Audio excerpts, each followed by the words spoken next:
Hey, what's going on, people? It's SGZ here from the SpartanGameZone, and in this video I'll be going over 10 legendary weapons that you'll need for Mayhem 2.0, which has just arrived, bringing with it 10 new Mayhem levels and over 25 all new modifiers. Guns that drop will get increasingly stronger as you move through each level, and all our current guns have been set to the lowest one. No one wants to farm their guns 10 times as they move through each level, and these legendaries I'm about to showcase will prevent you from needing to do just that. These are 10 of the best legendaries in the game. They each performed comfortably on Mayhem 6, even though they dropped prior to its launch, and most of them continue to excel, and I'll be telling you what makes them so good and where you can go to get one.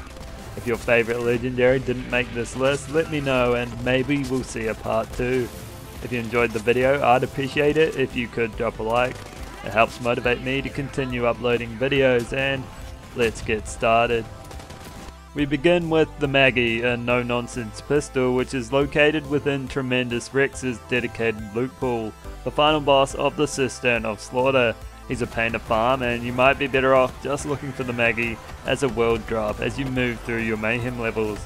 The Maggie is Old Faithful in gun form. It's a shotgun pistol that fires 6 pellets, each dealing high damage. It also has a healthy magazine size sitting at 9, which is a lot more than you get for the typical purple mashes.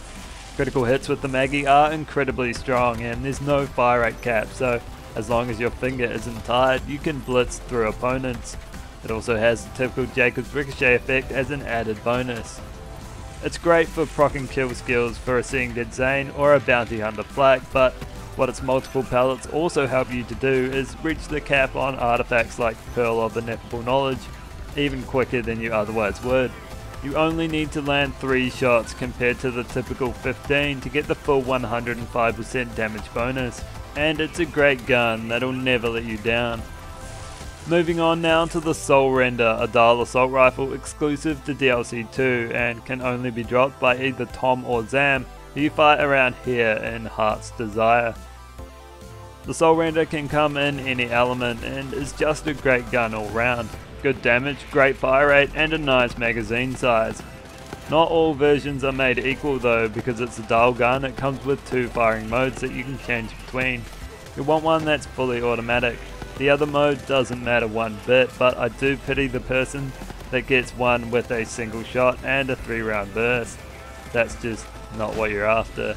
Its stats together make it a great gun, but it is made even better with its unique effect that causes homing skulls to be shot from the barrel at random intervals. The skulls deal decent splash damage and give it a point of difference over other assault rifles, and they look good doing it. It can mop up the floor against a wide range of opponents easily, and it's a well-rounded gun with no downsides whatsoever. Next up is the Lob, which is an absolute machine since its incredible transformation a couple months back. It has an increased chance to drop from Graveward, who you fight in the Floating Tomb on Eden 6. It can come in any element and fires a single large elemental orb. Not only does each orb do massive damage, but they also pass through enemies, allowing it to deal that same massive damage to multiple foes. They are slow moving, which limits its viability in some situations, but that's the main reason the Lob deals the damage it does. The orbs don't act like a regular bullet, instead they drain your target's health while in close proximity. It's a great effect, and the damage it deals is considered splash damage, which will help a splash damage Moze. They did alter it not too long ago, changing its firing pattern from a 3-round burst to a single shot, but the single shot gives you more control, and with its healthy magazine size you can keep pelting your enemies with orbs until they're not there anymore. The Redistributor is another gun you'll need as you work your way through the many Mayhem levels. It can only be dropped by Wotan in the Maliwan takedown, but maybe it's somewhere in Mayhem 6 and above. Not sure, could be, but probably not. Anyway, the Redistributor is a Hyperion gun that can come in any element. It has a high fire rate and deals solid damage. Its unique effect though is where it becomes great, and even better on Zane. Every 7th shot from the Redistributor will be amped, dealing 120% more damage. Not only that, but every amp shot chains to any nearby enemies, often to multiple at once.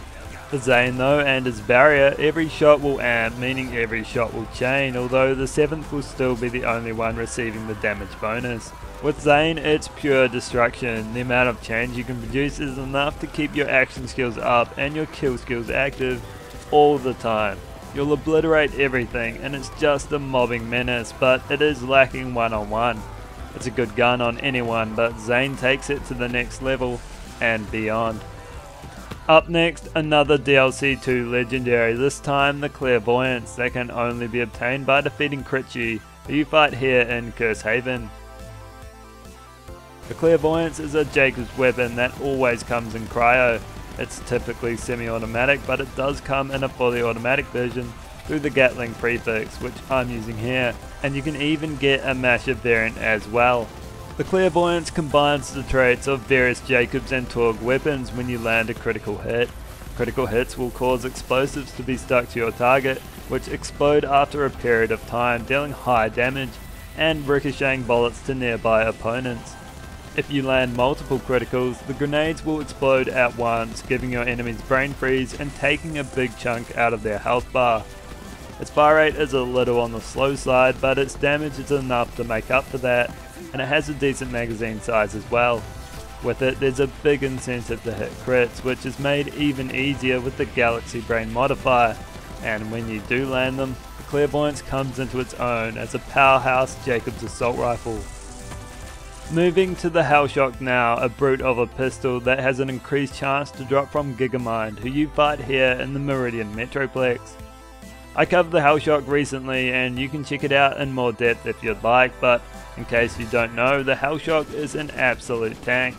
It may be small in stature, but it has no problem downing tough opponents. It always comes in electric and fire elements that you can change between, but they'll also alternate themselves when they ricochet off surfaces. If you shoot the floor while you have the fire element selected, the bullets will ricochet, dealing shock damage to anyone they hit. This is a good feature that comes in handy when you need to drain tough shields. All you need to do is shoot at the ground beneath your opponents to drain their shields, no element switching required.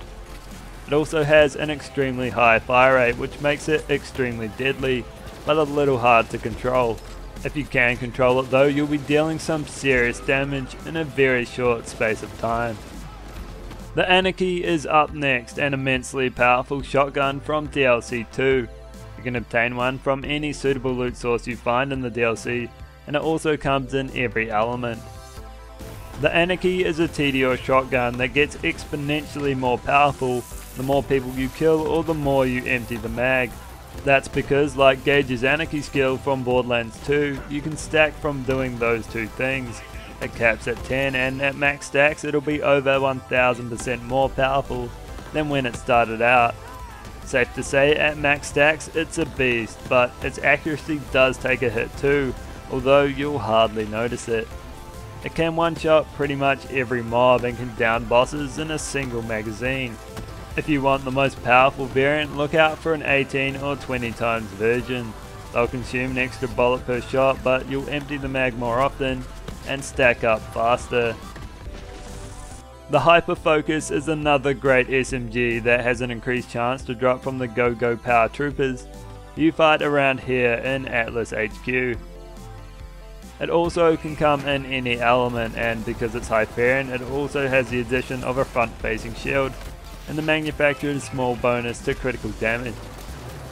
It fires a single projectile at first, which splits off into 2 extra bullets on impact. These extra bullets are projected outwards 90 degrees of the initial impact point and will rebound if they come in contact with the world's surface. It's a great effect and essentially ups the damage of the gun by 3-fold. It is dependent on you to position yourself correctly so the ricocheting bullets hit the same enemy you want them to, but when they do, the Hyperfocus absolutely shreds. It's great on a Ricochet Amara build, but it'll do wonders on everyone. And if you're looking for an SMG that can tear it up while bossing and mobbing, the Hyperfocus is a great choice. The Krakatoa is another great gun that you'll want as you work your way through more Mayhem levels. It has an increased chance to drop from the Rampager who you fight in the Forgotten Basilica. After its massive buff, the Krakatoa has become a force to be reckoned with. Not only is it a powerful sniper rifle that hits hard, but it also has an unusually high fire rate. Those things combined enable it to drain health bars incredibly quickly, and it's adept at both mobbing and boss dropping. It always comes in incendiary, which is one of the better elements, and can kill many flesh targets in just a few shots. You can treat it just like you would a normal automatic gun, and that's a huge plus, although you will find yourself running out of ammo quickly, but it spends that ammo just as good as any other gun. It also spawns small volcanoes out of the bodies of dead enemies. They spit balls of magma periodically, covering the floor beneath them in lava. It's more of a spectacle than anything else, and they're largely more trouble than they're worth. No, I can't highlight this. Not when I'm so close. And not at the hands of Krakatoa!